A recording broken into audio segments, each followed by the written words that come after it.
Hi, I'm Marley Rules. And I'm Yoda Unleashed. And together we make up YAMAstudios. We recently had the opportunity to interview the great machinima director, DasBoSchitt. Here's part one of our three-part interview.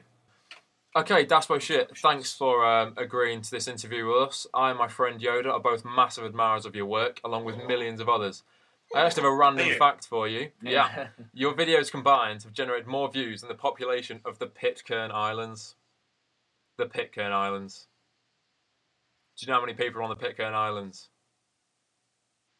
I don't know my British history. No. Well, it's actually... Well, I don't know where it is, but there's actually only 50 people on there, so that's not that amazing. It's not that amazing. Yeah, but no, seriously, they generated more views than there are people in Florida, and that's pretty amazing.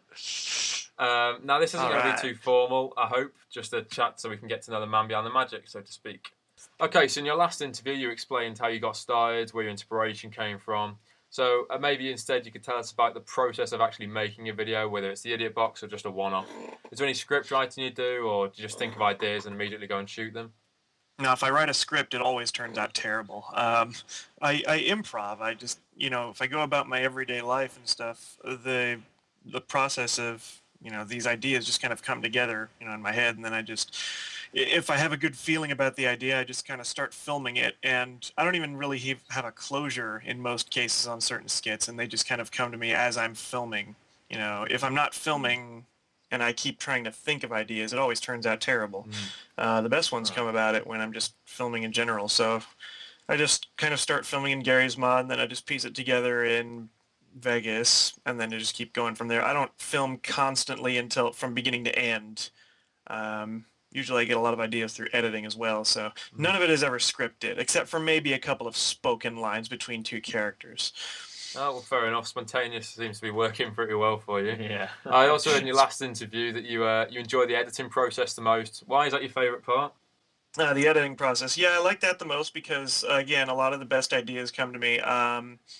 A lot of the comedic timing, placement of sounds, and such. Yeah, it's a whole lot more entertaining than the filming process because when filming, it's the most frustrating because your contraptions could break, things couldn't work out the way you wanted them to. You might find you have certain mods that you forgot to install. The filming process is a pain in the ass. The editing is a whole lot more simple. Fair enough. We can relate to that. Yeah, we can definitely relate to that. The comedic timing thing is So, is there anything that you made looking back that you aren't too happy with? As much as Billy Mays versus Vince was the video that kind of started, taking off for me at that taking off point, I really wish that I had learned how to animate a whole lot better because looking back, the animation was awful. There was a lot of still imagery, and the editing was bad. And, even though it was kind of the takeoff point, I still wish I could have done better with it. Oh, well, fair enough. I mean, I couldn't see any problems with it, but I do now that I got better. Know better. You wouldn't know better. So it's better to criticise your own work. Yeah.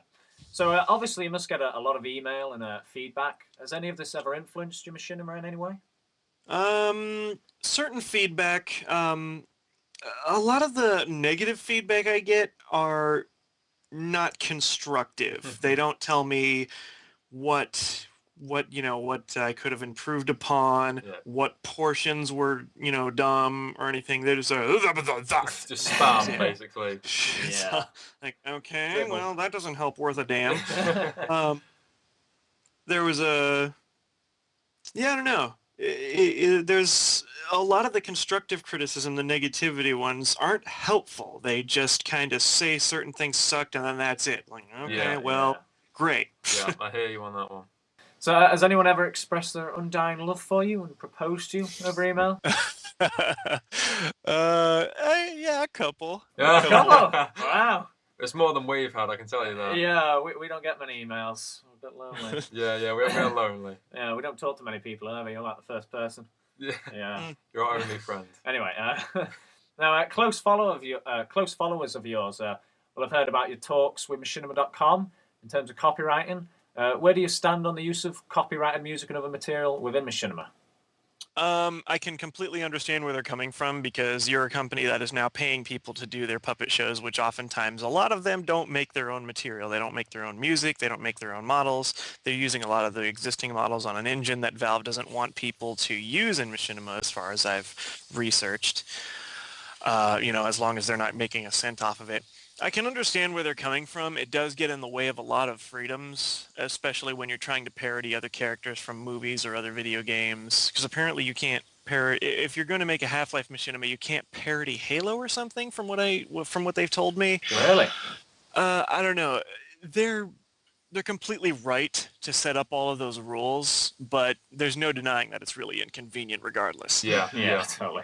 We've had some real issues with copyright. Yeah. Now, YouTube either blocks or mutes videos usually if they have licensed music in them, but you seem to have been spared the rod, as it were. Can you tell us your secret? I wouldn't be calling. No, I haven't been spared in the least. It was just me taking the time to actually fill out the dispute process. And yeah, I understand that the dispute process doesn't completely free up my video audio again. Say for example, a lot of the videos are still available in America, but in certain areas like Sweden or Germany, they completely have the video blocked out because of zero tolerance. Now, I know a lot of the people in Germany use proxies to get past that. For those who don't decide to use proxies, the Wii Game channel is open for that as well. I try to upload all of them except for the subscriber videos because, there's no subscribers on Wii Games. Who cares? Who the hell cares about that? But yeah, it's just the dispute process, taking the time to fill it out. And I don't think a lot of people realize that there is such a process. I favorited one of the videos that have instructions on filing the dispute process. I just don't think a lot of people look at channel favorites. Yeah, because we've had some problems with licensed music ourselves, so we should probably check that out, because we haven't really. Yeah, definitely. You'll just have to take into account that it could be blocked in other countries as a result. Yeah. The Swiss don't know what they're missing. So obviously you focus on making comedic videos, but recently you made Treat or Else, where you blend horror with comedy quite effectively. So what made you try this different direction? Well, I like Halloween. It was just too bad that I couldn't get the video released on Halloween. Yeah. I've always been a really big fan of the kind of horror video games. Penumbra. I've gone over the list many times, but there's Penumbra, The First Fear, Silent Hill, the Resident Evil series when they were starting out. As they got later, they got less scary. But point being, I just really liked the horror games, and it wasn't really any of my own creation, as it was just kind of homage to my favorite series like Penumbra and Silent Hill, which is why I used a Penumbra map that Mendoza, one of my mappers, put together for me. Mm-hmm. I also had him make a kind of Silent Hill dark world feeling to the antagonist's house. Mm-hmm. I have no shame in saying that it was complete homage, if not ripping off Well, series.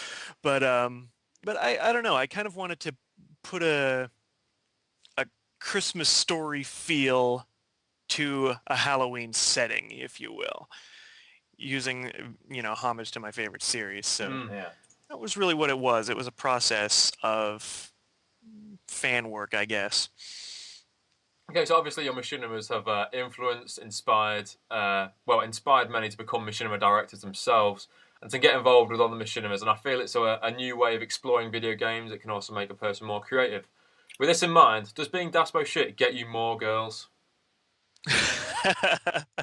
Well, I don't advertise it, so I see. You've not got a I t-shirt? don't advertise it. If they recognize my voice or something, and then they kind of piece together that it's me, I don't know. I suppose it might work. Okay, well we'll put the message out right here. Yeah. But I don't. DasBoSchitt But I don't wants just more girls. but I don't just go up to girls and say, "Hey, babe, I'm DasBoSchitt. You want to score?" Like, no. I don't need to do that. Very respectable way to go. Yeah.